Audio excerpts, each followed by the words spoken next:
জানাবো যে 13টি গুণ থাকলে আপনি জান্নাতে প্রবেশ করতে পারবেন। কোরআন এবং হাদিসের বক্তব্য অনুযায়ী যে গুণগুলো আপনার মধ্যে থাকা অত্যাবশ্যকীয়। 1. নরম দিল হওয়া। আবু হুরায়রা রাদিয়াল্লাহু তাআলা আনহু থেকে বর্ণিত, তিনি বলেন, রাসূল সাল্লাল্লাহু আলাইহি ওয়াসাল্লাম বলেছেন, জান্নাতে প্রবেশ করবে এমন ব্যক্তি যাদের অন্তরসমূহ পাখির অন্তরের ন্যায়, অর্থাৎ নরম হৃদয়ের।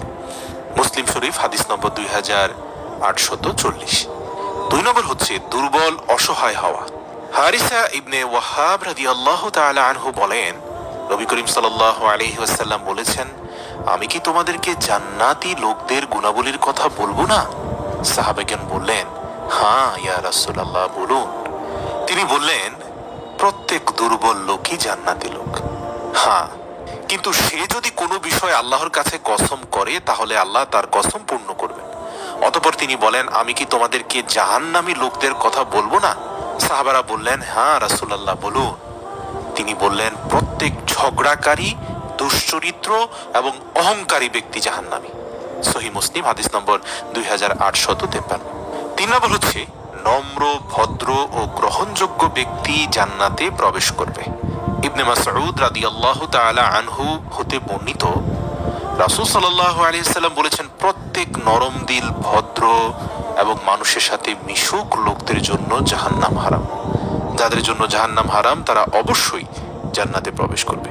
মনে রাখবেন, ভদ্র, নম্র, মিষ্টভাষী, সব সময় মুখে একটা হাসি লেগে থাকে, কখনোই উত্তেজিত হয় না, মেজাজ ঠান্ডা থাকে, মানুষের সাথে বাজে ব্যবহার করে না, এমন ব্যক্তি দেখলেই বুঝে নিবেন ইনশাআল্লাহ সেই ব্যক্তি জান্নাতি হবে। শুধুমাত্র ইসলামের 5টি স্তম্ভ ঠিক থাকলেই হলো। 4 নম্বর হচ্ছে রাসূল সাল্লাল্লাহু আলাইহি সাল্লাম এর অনুসরণকারীগণ জান্নাতে প্রবেশ করবে।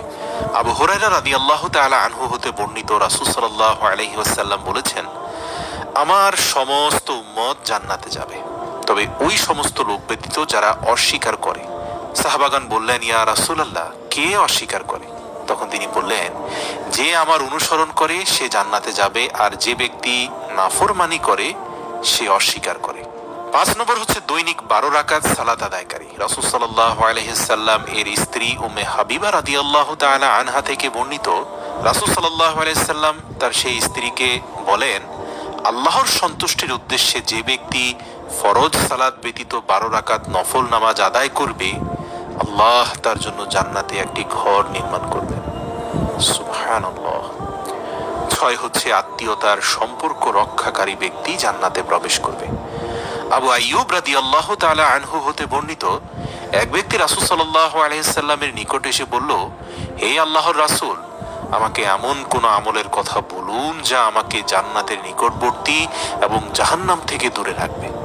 তিনি বললেন, আল্লাহর ইবাদত করো এবং তার সাথে কারো অংশীদার সাব্যস্ত করবে না, সালাত কায়েম করো, যাকাত আদায় করো, আত্মীয়তার সম্পর্ক বজায় রাখো। সে ব্যক্তি যখন ফিরে যেতে লাগলো তখন রাসূল সাল্লাল্লাহু আলাইহি সাল্লাম তাকে বললেন, যা করতে বলা হয়েছে যদি তার উপর সে আমল করে তাহলে আল্লাহ তাকে জান্নাতে প্রবেশ করিয়ে দেবেন। সুবহানাল্লাহ। 7 নম্বর হচ্ছে তাহাজ্জুদ আদায়কারী, রোজা পালনকারী এবং অন্যকে খাদ্য দানকারী। আলী রাদিয়াল্লাহু তাআলা আনহু হতে বর্ণিত, তিনি বলেন, রাসূল সাল্লাল্লাহু আলাইহি সাল্লাম বলেছেন, জান্নাতে এমন কিছু ঘর আছে যার ভেতর থেকে বাইরের সব কিছু দেখা যাবে এবং বাহির থেকে ভেতরের সব কিছু দেখা যাবে। এক বেদুইন ব্যক্তি দাঁড়িয়ে বলল, ইয়া রাসূলুল্লাহ, ওই ঘর কার জন্য? তিনি বললেন, ওই ঘর সেই ব্যক্তির জন্য যে ভালো ও নরম স্বরে কথা বলেন, অন্যকে আহার করান, অধিক পরিমাণে নফল রোজা রাখেন, আর যখন লোকেরা আরামে নিদ্রারত থাকে তখন সে আল্লাহর ভয়ে রাত জেগে সালাত আদায় করে। সুবহানাল্লাহ। হাদিসটি আছে তিরমিজি শরীফের 1984 নম্বরে। 8 নম্বর হচ্ছে ন্যায়পরায়ণ বাদশাহ জান্নাতে যাবে। ইয়াজিশি রাদিয়াল্লাহু আনহু হতে বর্ণিত, রাসূল সাল্লাল্লাহু আলাইহি সাল্লাম বলেছেন, 3 প্রকারের লোক জান্নাতে যাবে। 1. ন্যায়পরায়ণ বাদশাহ, সত্যবাদী, নেক আমলকারী। ওই 2 ব্যক্তি যে প্রত্যেক আত্মীয়র সাথে এবং প্রত্যেক মুসলমানের সাথে ভালো ব্যবহার করে। 3. ওই ব্যক্তি যে নিজের লজ্জাস্থানকে হেফাজত করে এবং বিনা প্রয়োজনে কারো নিকট কিছু চায় না, তাকে আল্লাহ অবশ্যই জান্নাতে নিয়ে যাবেন। সুবহানাল্লাহ।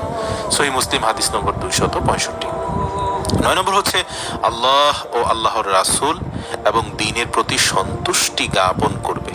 আবু সাঈদ খুদরি রাদিয়াল্লাহু তাআলা আনহু হতে বর্ণিত, তিনি বলেন রাসূল সাল্লাল্লাহু আলাইহি ওয়াসাল্লাম বলেছেন, যে ব্যক্তি বলেন যে আমি আল্লাহকে রব হিসাবে, ইসলামকে দ্বীন হিসাবে এবং হযরত মুহাম্মদ সাল্লাল্লাহু আলাইহি ওয়াসাল্লামকে নবী হিসাবে পেয়ে সন্তুষ্টি জ্ঞাপন করছি, তার জন্য জান্নাত ওয়াজিব হয়ে যাবে। আবু দাউদ হাদিস নম্বর 1529। 10 হচ্ছে 2 বা 2 এর অধিক কন্যাকে লালন পালনকারী পিতামাতা। আনাস ইবনে মালিক রাদিয়াল্লাহু তাআলা আনহু হতে বর্ণিত, রাসূল সাল্লাল্লাহু আলাইহি সাল্লাম বলেছেন, যে ব্যক্তি 2 জন কন্যাকে প্রাপ্তবয়স্ক হবার আগ পর্যন্ত লালন পালন করলো, কিয়ামতের দিন আমি এবং ওই ব্যক্তি একসাথে উপস্থিত হব। সুবহানাল্লাহ। এই কথা বলে তিনি তার 2 আঙ্গুলকে একত্রিত করে দেখালেন। সুবহানাল্লাহ, আল্লাহু আকবার। 11 নম্বর হচ্ছে ওযুর পর 2 রাকাত নফল সালাত রীতিমতো আদায়কারী। ওযুর পর 2 রাকাত নফল সালাত রীতিমতো আদায়কারীও জান্নাতে যাবে। উকবা ইবনে আমির রাদিয়াল্লাহু তাআলা আনহু বলেন, আমাদের উপর দায়িত্ব ছিল উট চড়াবার। যখন আমার পালা আসলো তখন আমি এক বিকেলে সেগুলো ছেড়ে আসলাম। তখন আমি দেখতে পেলাম একটি কথা আল্লাহ রাসূল বলছিলেন, তোমাদের মধ্যে যে কেউ ওযু করলো আর সে তার ওযু সুন্দর করে সম্পূর্ণ করলো, তারপর 2 রাকাত তাহিয়াতুল ওযুর সালাত আদায় করলো, তার জন্য জান্নাত ওয়াজিব হয়ে যাবে। আল্লাহু আকবার, সুবহানাল্লাহ। সহিহ মুসলিমে আছে হাদিসটি। তাই আমরা কেউ এই আমলটি বাদ দিব না। 12 নম্বর হচ্ছে, যে নারীর মধ্যে হাদিসে বর্ণিত 5টি গুণ পাওয়া যাবে। আবু হুরায়রা রাদিয়াল্লাহু তাআলা আনহু হতে বর্ণিত, তিনি বলেন রাসূল সাল্লাল্লাহু আলাইহি সাল্লাম বলেছেন, যে মহিলার 5 ওয়াক্ত সালাত নামাজ নিয়মিত আদায় করে, রমজান মাসে রোজা রাখে, স্বীয় লজ্জাস্থান সংরক্ষণ করে, স্বীয় স্বামীর অনুগত্য করে, কিয়ামতের দিন তাকে বলা হবে যে তোমার যেই দরজা দিয়ে খুশি সেই দরজা দিয়ে জান্নাতে প্রবেশ করো। সুবহানাল্লাহ। 13 নম্বর হচ্ছে মুত্তাকি এবং চরিত্রবান লোক। আবু হুরায়রা রাদিয়াল্লাহু তাআলা আনহু হতে বর্ণিত, তিনি বলেন রাসূল সাল্লাল্লাহু আলাইহি ওয়াসাল্লামকে জিজ্ঞাসা করা হলো, কোন আমল করলে সর্বাধিক জান্নাতে প্রবেশ করবে?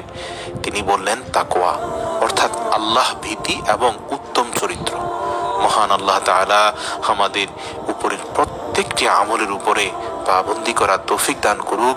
ইনশাআল্লাহ ইনশাআল্লাহ আল্লাহ পাক অবশ্যই আমাদের জান্নাত দান করবেন যদি আমরা এগুলোকে আঁকড়ে ধরে রাখতে পারি।